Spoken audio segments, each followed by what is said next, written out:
आज देवी सरस्वती का प्राकट्य दिवस है यानी वसंत पंचमी। लोग पतंग उड़ाकर इस त्योहार को बहुत हर्षोल्लास के साथ मना रहे हैं। इसलिए आज पीछे से आपको कुछ शोर सुनाई दे सकता है। ये खुशियों की आवाजें हैं। कोशिश कीजिएगा इनसे इरिटेट ना होकर कहानी पर फोकस कर सके। तो कहानी कुछ यूं है कि महाकवि कालिदास ने सरस्वती जी के काली स्वरूप के लिए तप किया था। कई बार वो एक गांव से दूसरे गांव यात्रा करते थे। एक दिन जब वे यात्रा पर थे तब रास्ते में उन्हें प्यास लगी तो गांव के कुएं पर चले गए। वहां एक महिला पानी भर रही थी। कालिदास जी ने महिला से कहा कि मुझे प्यास लगी है, कृपया पीने के लिए पानी दे दीजिए। महिला ने कहा कि मैं आपको नहीं जानती हूँ, कृपया अपना परिचय दीजिए, इसके बाद ही मैं पानी दे पाऊंगी। कालिदास ने कहा कि मैं मेहमान हूँ। महिला बोली कि आप मेहमान कैसे हो सकते हैं? संसार में दो ही मेहमान हैं, एक धन और दूसरा यौवन। अपना सही परिचय दीजिए, तभी पानी पिलाऊंगी। ज्ञान की ये बातें सुनकर कालिदास जी हैरान हो गए। अब उन्होंने कहा कि मैं सहनशील हूँ। तो महिला बोली कि आप सहनशील भी नहीं हैं।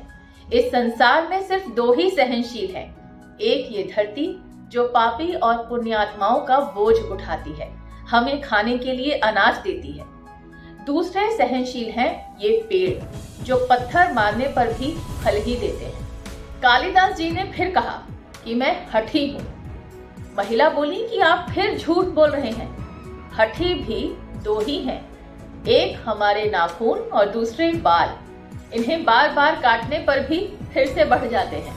हार कर कालिदास जी ने कहा कि मैं मूर्ख हूँ।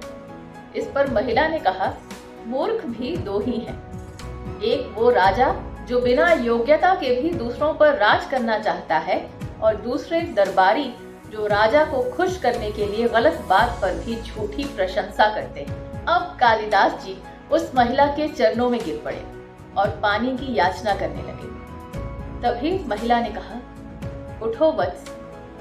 कालिदास ने ऊपर देखा तो वहां उस महिला के रूप में खुद देवी सरस्वती मौजूद थी।